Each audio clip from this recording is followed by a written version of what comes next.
No! God, please, no! No! No!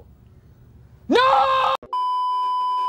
Oke, sorry gue baru bahas ini sekarang, tapi ya Esteban Ocon diumumkan ke Haas beberapa minggu yang lalu ya. Jujur gue sebenarnya agak sedikit sedih melihat reaksi pengumuman dia ke Haas karena aduh, banyak banget yang nge-hate ya.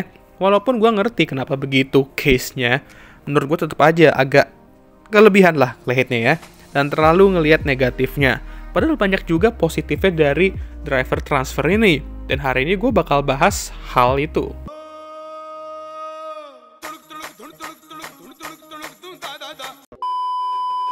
Jadi musim 2024 bisa dibilang musim yang agak campur aduk untuk Esteban sejauh ini. Awal musim dia benar-benar mendominasi Pierre khususnya di qualifying. Tapi sayang mobilnya juga mendominasi untuk menutup talenta kedua pembalap mereka. No, it's just unfair.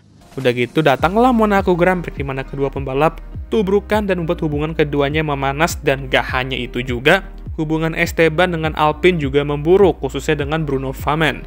Nah, emang di standings Pierre tuh di depan, tapi terkadang standings tuh nggak menjelaskan semuanya.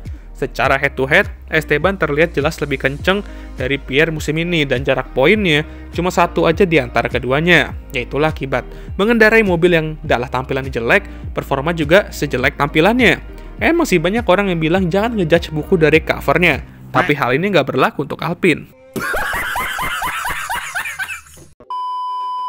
Jujur performa solid Esteban ini juga tertutup sama kelakuan-kelakuan nyebelinnya on track lah, kita bisa bilang kayak gitu.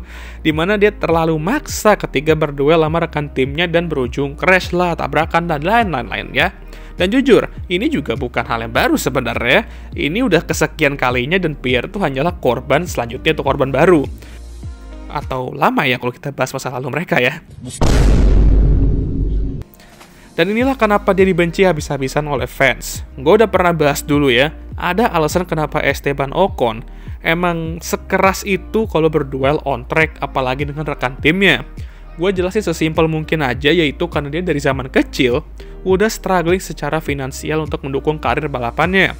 Makanya cara agar orang mau melirik dia ialah dengan bertarung keras, habis-habisan, bahkan dengan sesama rekan tim itu. Bahkan emang harus kayak gitu, karena kalau dia kalah sama rekan timnya aja, udah, itu mungkin akhir dari karirnya. Dia balapan dengan mindset karirnya itu dipertaruhkan, dan dia harus membuktikan kalau dia adalah pembalap yang layak untuk bertahan di F1 atau balapan secara umum. Tapi bang, mindset kayak gitu tuh bisa bikin lingkungan tim toksik juga, tahu kan? Itu mereka nggak bisa kerjasama jadinya kan, terlalu fokus untuk saling mengalahkan. Kayak Alpine sekarang dan dulu-dulu juga.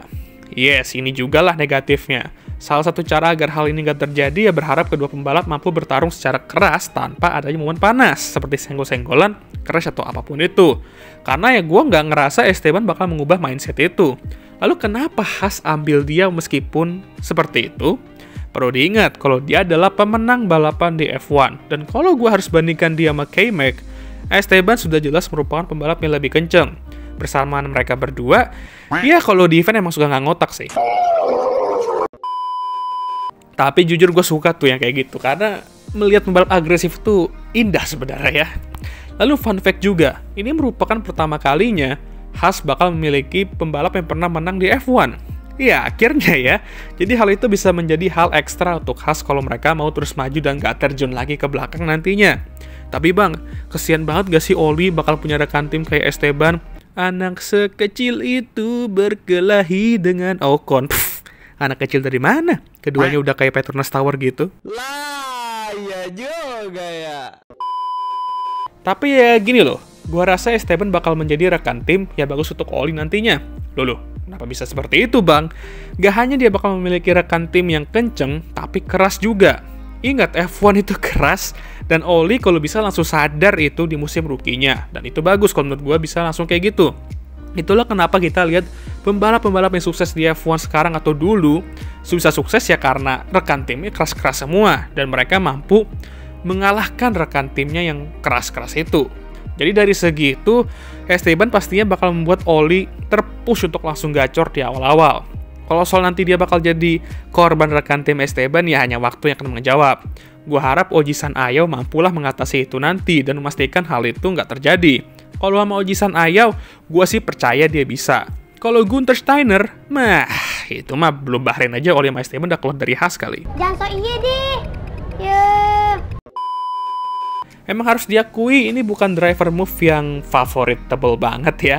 Dan gue juga nggak ngerasain ini the best driver move juga. Tapi untuk tim papan tengah kayak Haas bisa dapat Esteban Ocon, sang pemenang balapan di F1, itu ya ada plus minusnya lah. Plusnya dia kenceng, race winner, dan konsisten kalau dikasih mobilnya.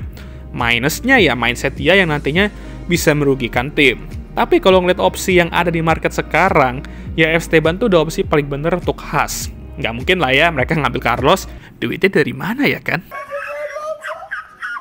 Makanya lineup ini bakal cukup menarik untuk kita lihat musim depan. Yang jelas gue seneng 2025 bakal ada rookie dan kemungkinan banyak juga rookie-nya ya. Jadi nggak 1 atau 2 doang, tapi banyak lebih lah pokoknya ya. Kita butuh fresh blood di F1, apalagi pembalap kayak Lewis, Fernando Alonso, dan bahkan Max Verstappen aja gue rasa karirnya tuh nggak bakal lama lagi di F1. Bentar. Max Verstappen, karirnya nggak lama lagi. Kalian nggak tahu kalau nih orang selalu bawa-bawa kata pensiun kalau ada kesempatan kecil di interview ya. Sampai ya, fansnya tuh jealous sama fans pembalap lain yang ketika di interview atau ada konten, mereka tuh selalu dimanjakan, wow pembalap ini keren banget, wow pembalap ini amazing gitu ya. Tapi fans Max malah dimanjakan sama kalimat, gua akan pensiun sebentar lagi dan gua nggak akan berada di F1 lagi di tahun itu. Oke lah, sekian video kali ini. Gimana menurut kalian? Jangan lupa like, subscribe, dan share video ini. Dan jangan lupa juga untuk menyalakan lonceng notifikasi agar kalian semua tahu ketika gue ngupload video baru. Jangan lupa juga untuk follow Instagram gue. Ya, kali ini videonya sedikit singkat, jadi gue nggak terlalu capek, walaupun udah capek juga sih.